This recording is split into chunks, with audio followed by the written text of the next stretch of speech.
So my name is Leona Walden, and I've been here on the Mendocino coast since 1972. And I came up here, and soon after I arrived, I worked on a little magazine called Country Women, doing some of the illustrations. And as a result of that, I did a book, and I did book illustration then. And I did one that's called Country Women, a Handbook for the New Farmer for Doubleday, and another one called Dwelling for another publisher. And a woman who was taking classes here at the Art Center asked me if I would teach her how to draw. And I was doing mostly pen and ink. So she said she would come and join. They had a fine arts program here at the Art Center, and she said she would come and attend the fine arts program if I would be one of the teachers. So they hired me, and it was Charles Stevenson, myself, and James Maxwell were the three instructors in fine arts for this fine arts program.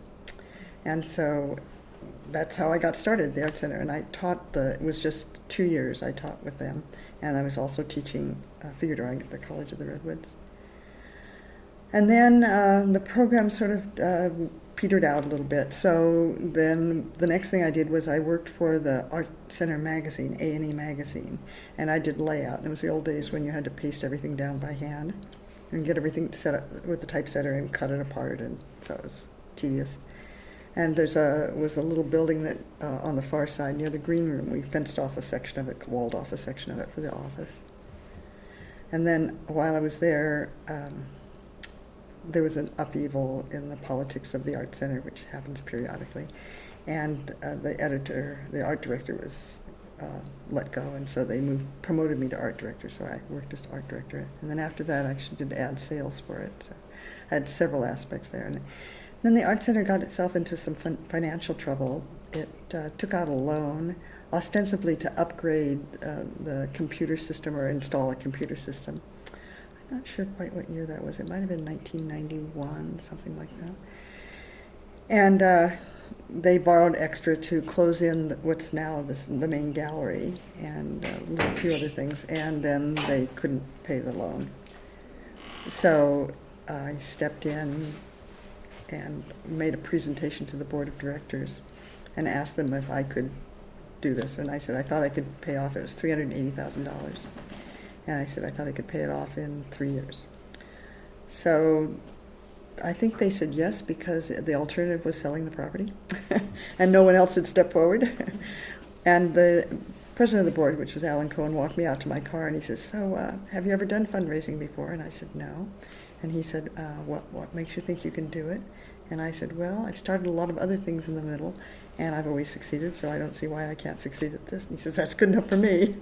So I started, and there was a big town meeting about the Art Center because people were upset to find out that it might close. And about 7 people, exactly 7 people stepped forward and offered to help me. So the 7 of us, or the 8 of us, for 3 years, we worked together as a committee, and very wonderful, devoted people. And we put on fundraiser after fundraiser after fundraiser, and I eventually paid the debt off, really basically $25 at a time. I mean, it was no major money came in. Occasionally there'd be a donation to the Art Center. Jenny was on the board, Jenny Zaka was on the board at the time, and anytime any money came in, she just automatically put it in my bailiwick instead of putting it into operating expenses or something else, because she understood that if we didn't get this debt paid off, the Art Center would be in terrible straits, if not non-existent. So it ended up taking 10 years. After 3 years, they asked me if I'd be on the board.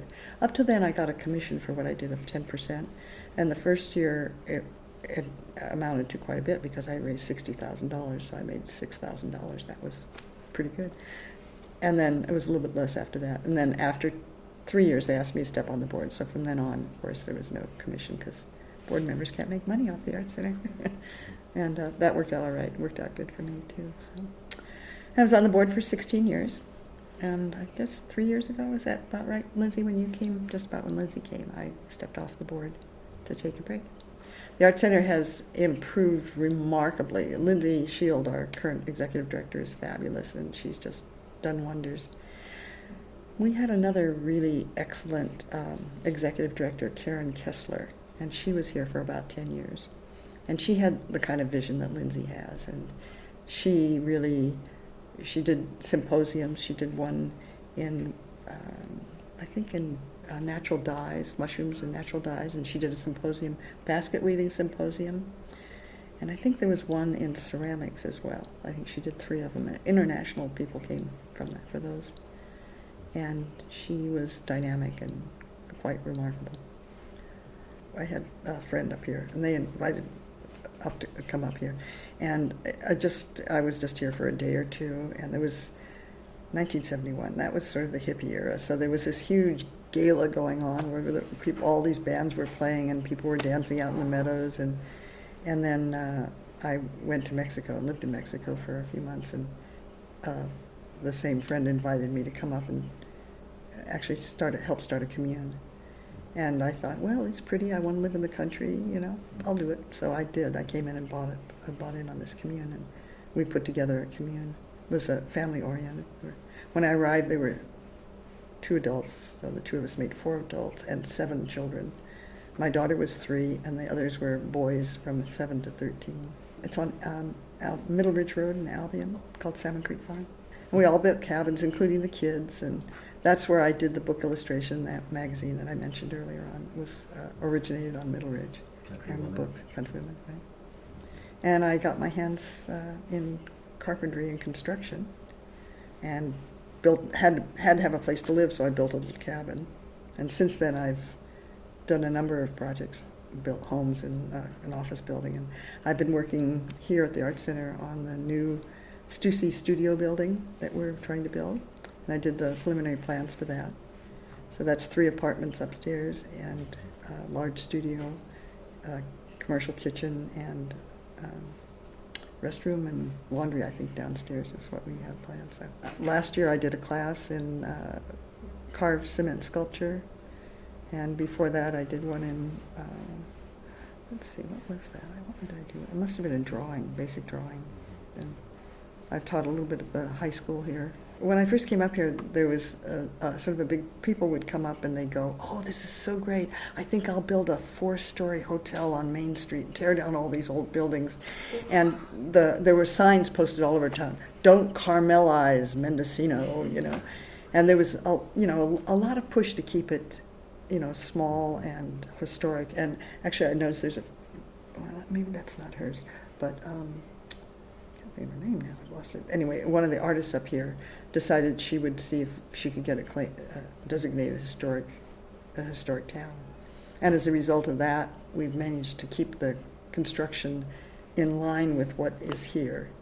And there's actually only maybe 5 or 6 new buildings in all the years I've been here.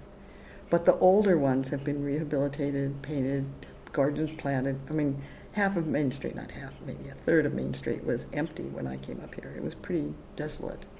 So, and you always had to have more than one job to get along, to survive here. And yeah, but it's just gotten nicer and nicer over time. There was, gallery people that were selling their ceramics and throwing them in the back room, and painters that were painting in their studio and selling out the front door. And, not a lot, but several of the buildings were actually artists' workshops, and we're selling out of them.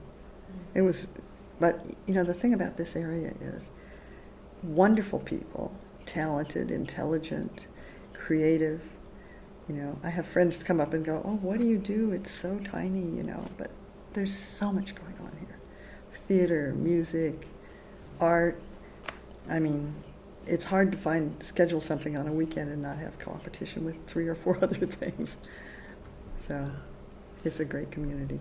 For some reason, the magazine, A&E magazine, couldn't use the facilities here.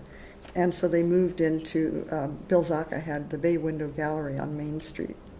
And it's kind of a long building that goes back, and there was a room in the back. And we moved all of the A&E office to that building, that room in the back, and it was really tiny. And there were 7 of us that put the magazine together in those days. That's what it took. Before computers, it was pretty time intensive. And just all of us fitting into that little space. And I think there was a problem with the plumbing, if I remember correctly.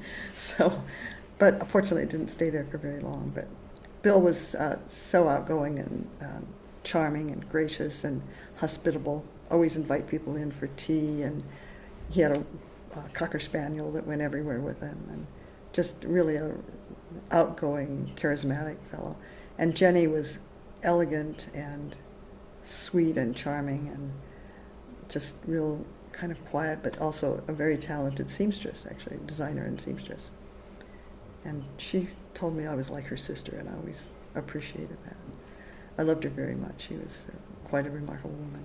And during the period that I was doing all the fundraising to raise off this big debt, to pay off the big debt, she was my support on that. I mean, she really encouraged me and helped me in any way she could. We used to sell wreaths and greens, and we'd take two of the studios over there, and in the wintertime everybody would bring in their holly and their whatever they had, and we'd make them up into wreaths and things, and package them up in boxes and mail them all over California. She always spearheaded that, and she did that for years and years and years. And that was one of our major fundraisers, but very labor intensive. But part of the thing that makes the Art Center so unique is the participation, is the volunteer participation. And that's what Bill started, how he started it. He invited people up from Marin, where he had previously lived, and they actually built all these buildings. And that's why a lot of the galleries and studios are named after individuals, because it's their actually labor that went into them as well as their financial support. And that's what makes this place so special and work so well, is it reaches out to so many people in the community, and it's supported by so many people in the community. Instructors they get here, because it's so beautiful and because it has such a great reputation, we get fabulous instructors. So our facilities could use a lot of TLC, but what actually goes on inside the buildings is phenomenal. The shows, the performances, everything. We have the theater here too. So that was, in the beginning, that theater was a children's theater. And actually that whole building was dedicated to a children's. So what they use as the green room now was the children's classroom. And the reason the theater has no backstage or upstage is because it was a children's theater. So it was built that way, which makes it a very difficult place to actually hold plays for that reason. But it's just all these years, I mean, just many, it's never stopped. My relationship primarily is one, of trying to create support for the Mendocino Arts Center, because I'd like to see it to be here for my grandchildren. And it's one of the only arts organizations in the United States that's been around for 50 years that does not have an endowment fund. And so the two goals for the rest of my life are, one, to get the studio building built, which I hope will be done within 3 years.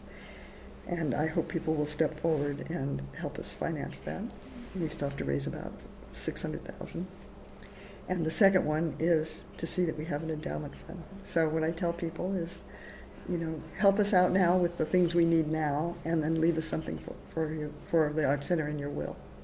And if you've got kids, leave us $1,000 or $5,000. If you don't have any children, leave us your house. And that way we'll build the endowment fund.